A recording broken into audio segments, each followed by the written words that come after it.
Hello, you're listening to the IoT Weekly Podcast.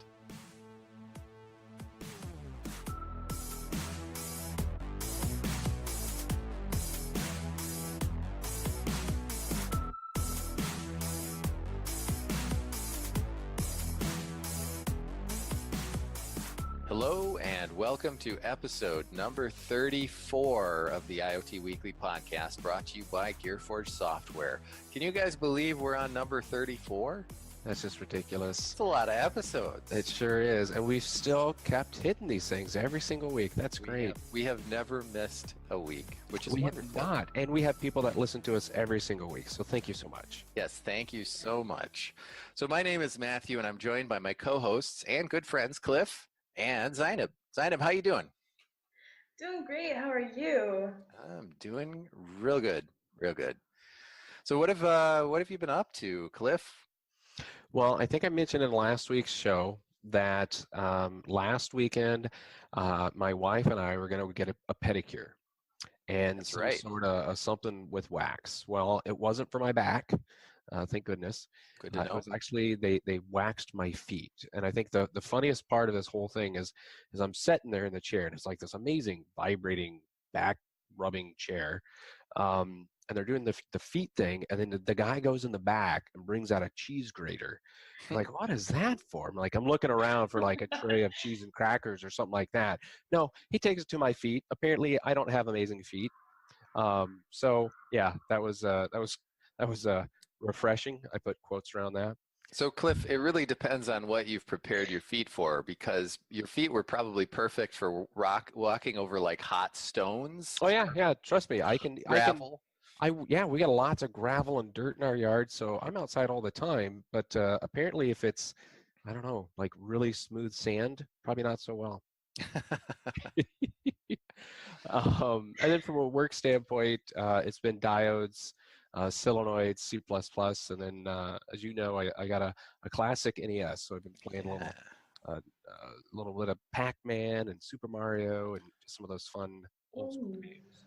That's kind of fun, and you know those the classic NES and SNES are actually little Linux devices running an emulator, basically. So the games are being emulated on that tiny little form factor. Yeah, my son was like, "Why is this so small?" And I was like, "It's just amazing technology." I know, isn't that cool? Yes, it is. Zainab, how about you? What have you been up to? I mean, I wish I knew what you're talking about when it comes to the Linux emulators, because I didn't play those because I'm not that old. But otherwise, it's been super hot here. Shocker, breaking news. It's 110 degrees. Wow. So yeah, it's been showers and then the beach and then some more showers. I believe it. I can't even imagine. That's so hot. Is that typical weather in Tunisia?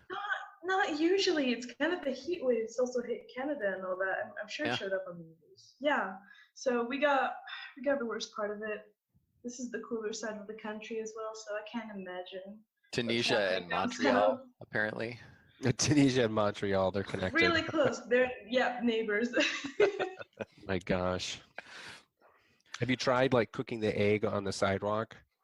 Oh yes. You did? It works. Oh my gosh. So it's hot. Yeah, my dog and I sat down just watching it cook. Oh, did he eat it? I'd like to think that she was a bit too scared of it. I don't know. My dog would have eaten it. Oh yeah. He probably would have finished cooking and he would have eaten it. Oh yeah. No question. And Matthew, you had a boys' weekend, didn't you?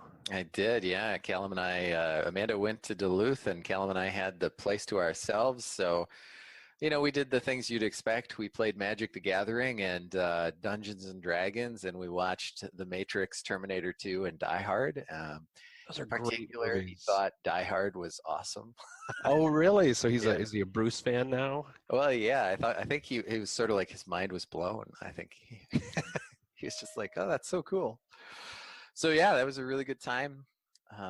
We bought a starter deck for Magic the Gathering, which was great last weekend, and Amanda went ahead and ordered 1,000 cards on Amazon, So it arrived today, a giant box of Magic the Gathering cards for something like $13. That That's was crazy. ridiculous. Yeah. Yeah, yeah. Well, you've got to have lots of land, and I mean, you've got to work through those cards. I mean, you've got to have some good options. So, That's right. I mean, 1,000 cards, you can probably get at least 2 good hands out of it. Couple of decks. Yeah, Yeah. exactly. What happened to too much choice? Like, is this bad for you? What happened to that? Oh, it's still true. Yes. So Zeineb, did we get any feedback this last week? Not really. I think everyone's been affected by the World Cup and, very important, and the heat wave, especially in Montreal and Tunisia. So we haven't gotten any feedback, but if you do have feedback, which I find is very exciting, you can always shoot us a message at podcast@gearforgesoftware.com, or you can send me a message on Twitter at gearforgeiot, and we'll be happy to respond, and let's have a conversation. Yeah, it would be great So to hear. don't shoot me, Zeineb, but I admit I didn't follow nearly probably as much as you did for the World Cup. I don't even know who came in first, second, and third. Oh, so you don't know? I believe it was France. Oh, okay. I only believe it was France because they're across the sea from us, so it's quite obvious and quite loud sometimes. I'm sorry, is this a Dungeons and Dragons thing? What is this World Cup you speak of? How did you Somewhere know? that sounds Yes, hard. yes. There's a fairly large chalice that you obtained at the end of the map. Yes. They had to traverse to the land of Russia to it. Chalice of the Spheres. Yes, that's Yeah, I tend exactly to what it was. forget America and soccer don't go hand in hand. Well, we actually are getting a new stadium here in Minnesota, so Yeah. I just drove past it. Yeah, it's pretty impressive. Yeah. For all those sporting type people. Yeah, it's one of those things where you go, you don't pay attention to what's happening on the field, but you chant right along and you eat the food and talk amongst yourselves. I mean, isn't that just sports in general? Yeah, In most yeah, cases, that's me yes. football basically. Yes. So, Zeineb, anything going on in community news? Yeah, we thought this would actually be interesting because it's the San Francisco IoT Meetup, and Helium actually has a session this upcoming week on Monday, and it's about how to use blockchain, wireless networks, and open source software to build a decentralized machine network. So basically what we had on the podcast, but in Meetup version. So if you'd like to know more about that, we put the link the show notes so you can check it out. Well, and I would highly recommend, and maybe Frank will be there, and if he is, you can say hi to him. Oh, yeah, he's presenting. For anybody that knows. Oh, yeah, that's even better. I mean, you can't get better than Frank presenting on this. Absolutely. So that is excellent. Yeah, please go see our friends over at Helium. I think you would love to hear about this. Great technology and just super awesome guys. Yeah, and if you're interested, you can check out, we've done a couple of interviews with Frank. I think very interesting stuff that they're working on. Yep. If I remember correctly, it would be episodes 31 and 21. Yeah, they were 10 apart. That's right. Yeah. Yeah, magic numbers. All right, it's time for a word from our sponsor. Yes, so our sponsor for the day is Gearforge Software. So Gearforge Software is a software and IoT consultant.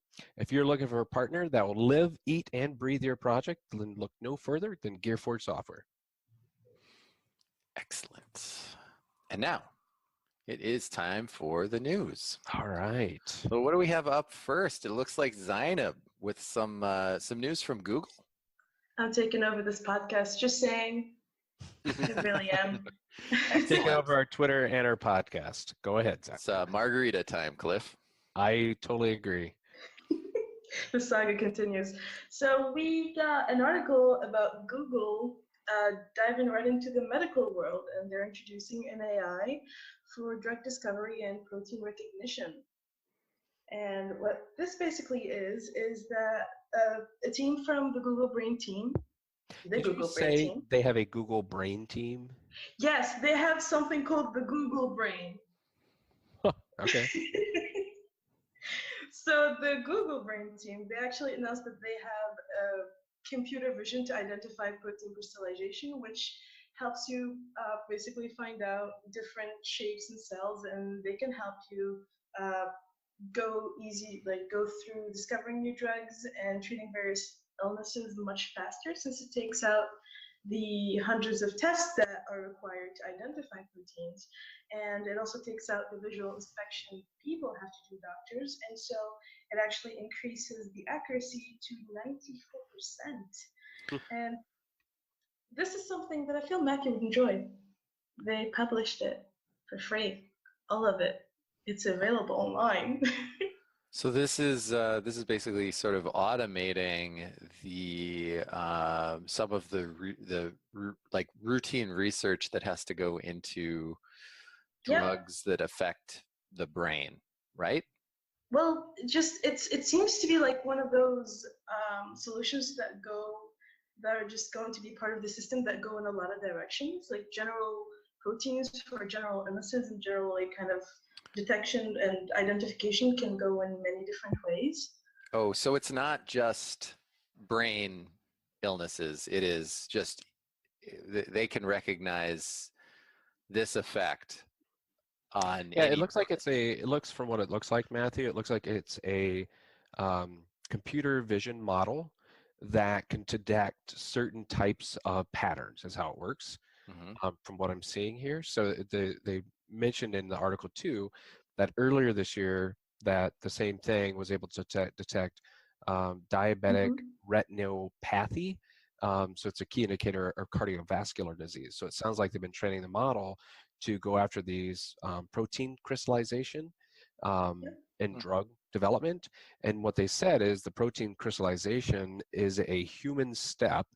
And it looks like Google has essentially leveraged machine recognition to remove, I guess you'd say, some of the flaws from a human trying to detect these. Yeah, isn't that just amazing? Yeah, it's pretty cool. I mean, I find it crazy that they're taking all these steps to just be part of the medical world. Wouldn't have expected at all. I think they've got a lot, like their hands are in a lot of different areas. It is. It sure looks that way, doesn't it? I mean, wasn't that the plan with separating Alphabet anyway? Is that they, Google does one thing, but the larger company is interested in doing lots of different things, many of which are much more risky. So by separating those, right? Yep. It doesn't affect Google per se, but they can still go after some of these more speculative technologies. But yeah, it says they've got another partner for Verily Life Sciences, which is a property of Alphabet. They're going to be exploring sleep apnea. Oh, cool. And it seems like everything is open source and it's just online right there for everyone to take advantage of. Yeah, I love that it's Python, Cliff. I did want to. I was just looking at Python popularity just this morning. Yeah. You know, it is interesting that the leader and creator of Python recently sort of publicly stepped down from his position as benevolent dictator for life. And it'll be interesting to see what effect that has on Python over the years. Yeah, it won't be with today. It's not going to be in version 3.7. Well, that's already shipped. So. No, that's what I'm saying. It's not gonna. You're not gonna see that. It'll be version 6 or 7. Yeah. It's always interesting when that stuff happens. So, Cliff, do you have some news on T-Mobile? Oh, yes. So earlier in the year, we had talked about the NB IoT. And NB IoT is narrowband IoT or narrowband spectrum. So they're saying that T-Mobile has launched a nationwide narrowband IoT network today. So they're saying they are the first nationwide NB IoT network in the U.S. The company is using equipment from Nokia, Ericsson, and Qualcomm to actually make this happen. This comes from our friends over at sdxcentral.com, Sue Merrick. It was published yesterday. So the key part to this is this is a technology that is different from the LTE-M IoT technology. I'm sorry for all the acronyms, but it's a little bit different because of how the band technology works and things of that sort. So both technologies are part of the 3GPP standard. They both use a licensed spectrum, so it's not just kind of wherever. The speeds are a little bit different. So the LTM can support speeds up to 386 kilobytes, while NB-IoT supports speeds of 100 kilobytes or slower. I think the key thing to remember is that this is not going to be something you're going to be streaming music over or video, okay? Not at those speeds. No. I mean, these are both networks that are specifically built for the small data packets that you're going to be leveraging on your typical IoT device, right? So, I mean, that's the key part that you have to think through is, I mean, this is something that's going to be out there specifically for all of these different devices. And the reason why this is really important, Matthew and Zeineb, is we want to have a band that's not going to impact, let's say, your 5G, right? Because if we're talking about billions of devices that are now connecting, or let's say even if it's a half a billion devices, right? That's still a significant draw, let's say on a 5G or 4G or an LTE network, right? So it's a lot smarter to shift these to their own network that doesn't need the type of speeds and the type of bandwidth that you typically need for streaming a video or making phone calls, things like that. Well, and the cost is a lot better, right? Yes. Like this article, let me see here. It says T-Mobile announced an NB IoT rate plan of $6 per year for up to 12 megabytes of data per connected device.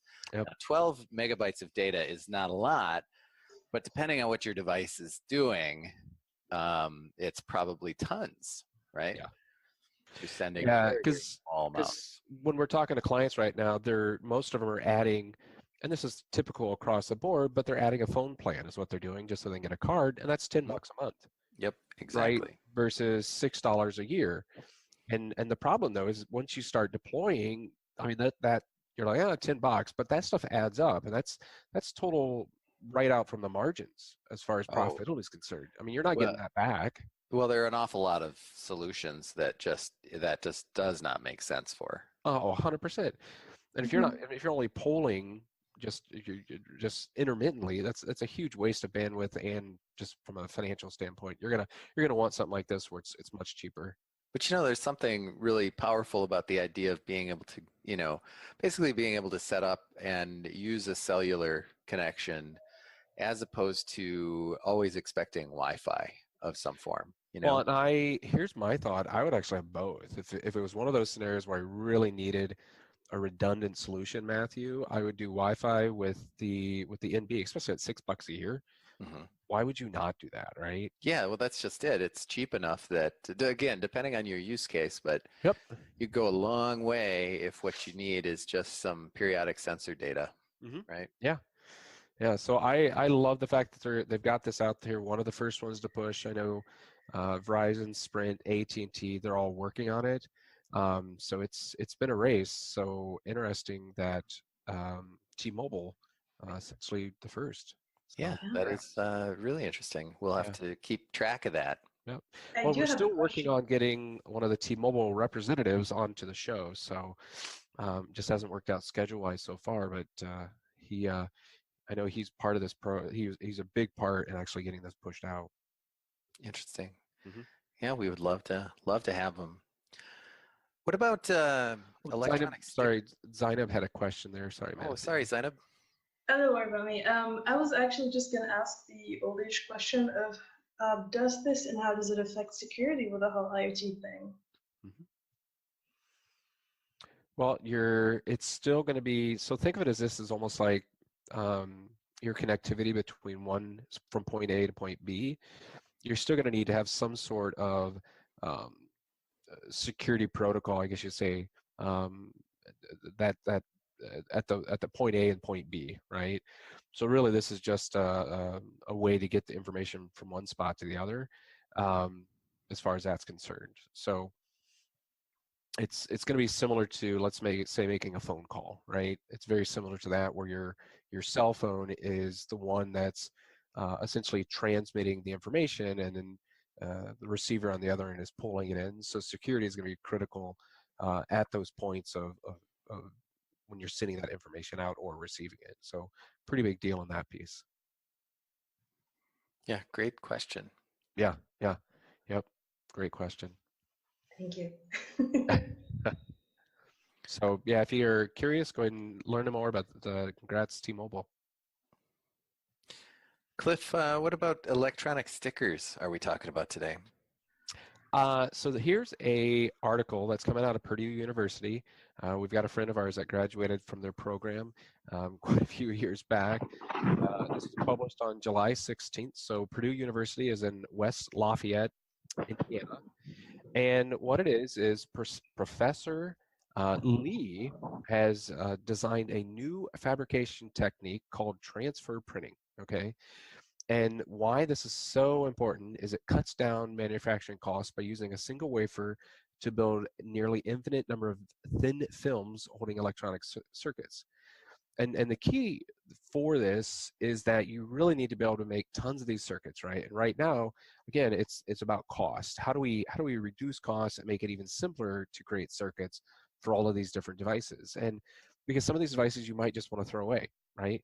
And if you're paying $1 or even $10 for one of these, just a base circuit, you're probably not going to do that, Matthew, right? Yeah, absolutely. Most of the things right now, if you look at literature, even with SimTech and some of these other ones, they talk about high dollar asset tracking, right?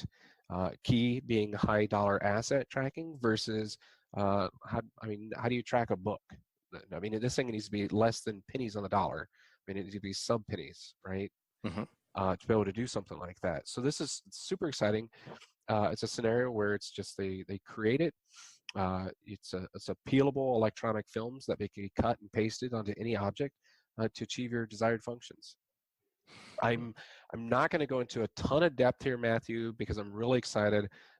Fingers crossed. We've got Professor Lee is going to be our show coming up here in a future episode. So he was gracious enough. He's traveling right now, but he's gracious enough to take part in our show coming up. So I cannot wait to interview him to learn more about this. Yeah, that sounds very exciting. Super That's exciting. amazing. Yeah, super amazing. So I can't wait to hear more. Yep. So I'm looking forward to talking with him, and this has just been all over, as you can imagine, the news right now because it's such a big deal. Yeah, it's kind of revolutionary. Yep. So it does hold a non-provisional U.S. patent, and it was supported by the Purdue Research and, of course, our friends over at the Air Force Research Laboratory and the National Science Foundation. Very cool. Amazing. Yep. Mm-hmm. So next up, we've got an article about what? Another botnet.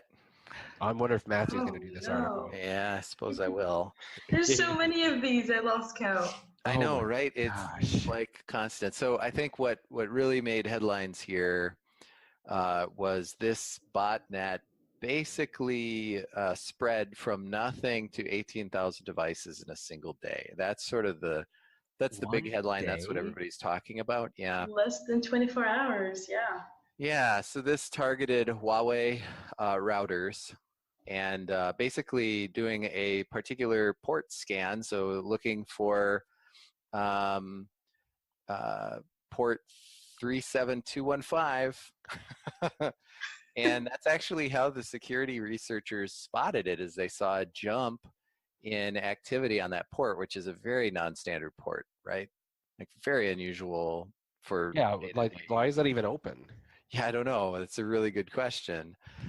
And so this vulnerability, basically, it's based on this. This has actually been in the wild and unpatched for a long time because previous botnets have also taken advantage of this.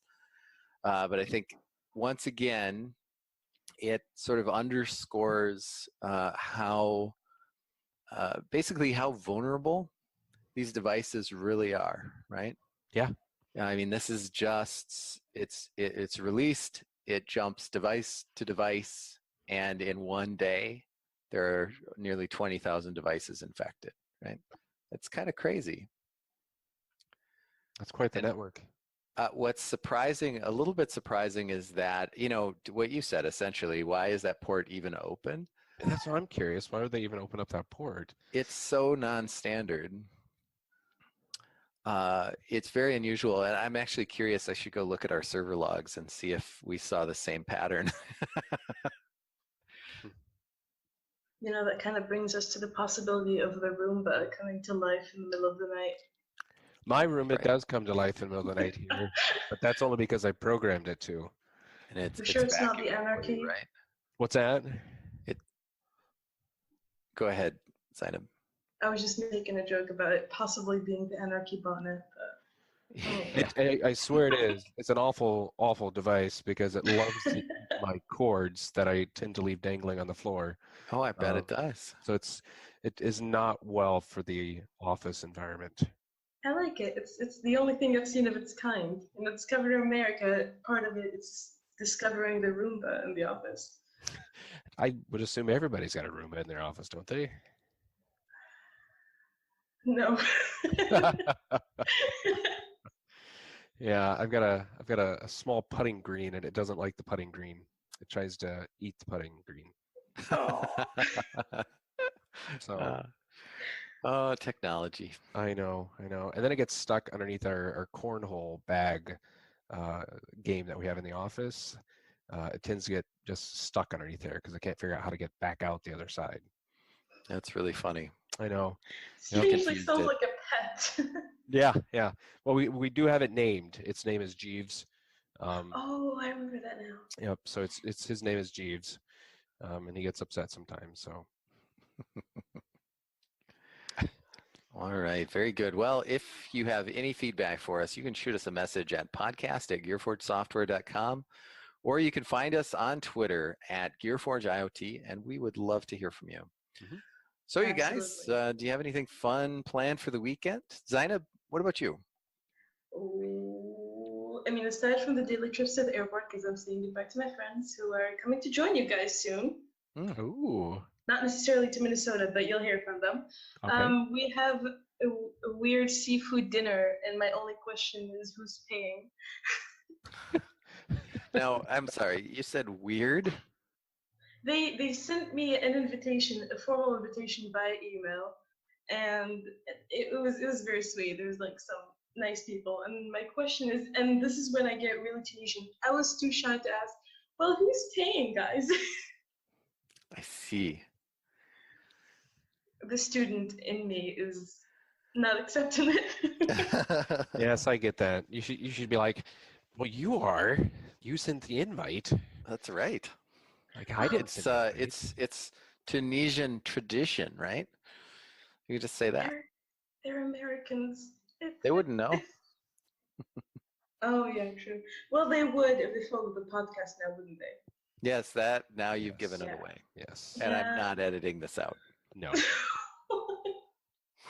Put it bloopers at the end. Right. Cliff, what about you? What are you up to this weekend? We've got the neighborhood float down. So I'm sorry. What? Yeah, I know it sounds odd. Similar how you and I floated down the Mississippi on our tube, Matthew. Yes. It took 30, 40 minutes to get down to Snuffy's Landing. The entire neighborhood, so all our neighbors, we're going to load up our tubes or rafts or whatever floats, right? Go upriver. I don't know where yet. And we're all going to jump in the river and we're going to float down. So it'll be quite a few big old group of folks that are floating down. We'll end we'll end up at the neighbor's house and we'll end up having like a potluck while we're there. River living. Yep. Well, herdy-der. Yes. Neighborhood float down.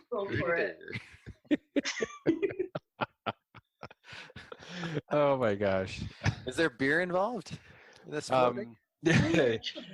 Yes, actually we my wife Heather bought a special cooler that will hook up to our 5 tubes that we'll have. Wow. So we'll have a floatable cooler. Be like a raft. Yeah, just for ours. We got 5 tubes and a safety raft. Cooler, and they all hook together with these snap things. And so, yeah, I actually have to make an alcohol run on the way home tonight to make sure I've got enough for the cooler. I feel like these are things you only find in Minnesota. That is so strange. I think every state has it's odd outdoor pastimes. Yes. But you got to live on a river to do this particular one. Yeah, and we're on the Mississippi River, so it's wide. I mean, we're not going to get caught right in anywhere. I mean, Unless you float down to the dam. Yeah, unless you float down. Just don't do that. Yeah, Don't do that. That's a few houses down, so we're okay. We should be all right. Well, that sounds like fun. Yeah, it should be a lot of fun. How about you, Matthew? What do you got going on? Well, it's too early, but I do know tomorrow we're gonna try to make it to the Minneapolis Farmers Market, which is always great. It's just such a great farmers market. Yeah, it's seven days a week, What? and yeah, really just a huge farmers market with everything you can think of. So that's always fun. We haven't been yet this season, and it's already the middle of July, so we got to get on that. Yep. And then, I mean, I have it in my head that this weekend I'm going to spend some time doing some automation with Docker. We'll see how that goes. Kind of got a few projects that could probably benefit from some automation. Yeah. So Docker's a great use case. I mean, I use almost every day. Yeah, I know. Yeah, it's such a common part of what we do. Mm-hmm. It takes a little longer to get everything set up, but once it's set up, it's real slick. Yeah, and I think that probably falls into the realm of DevOps, wouldn't you say, Matthew? Oh yeah, In some absolutely. cases, yeah. So it's a great scenario for that, and it's well worth the time in the scripting that's needed. Well, it's like anything else. It's like in order to make it reproducible, you have to write down a list of steps, right? Correct. Your list of steps gets to be like 30 items long, and at that point, it's time to write a script. Yep. And Docker's just a really, really slick way of being able to sort of, document your infrastructure essentially as code. So do it all at once, and everything's reproducible, and then hopefully, fingers crossed, it's just one command and you're up and running. So that's what's on the docket. Or the Docker. Yes. Thanks. Glad you picked up on that. Nice. All right. Well, folks, thank you so much for listening. We hope you'll join us again for next week's show. And until then, so long and be well. Bye, guys. Bye, everyone. Bye.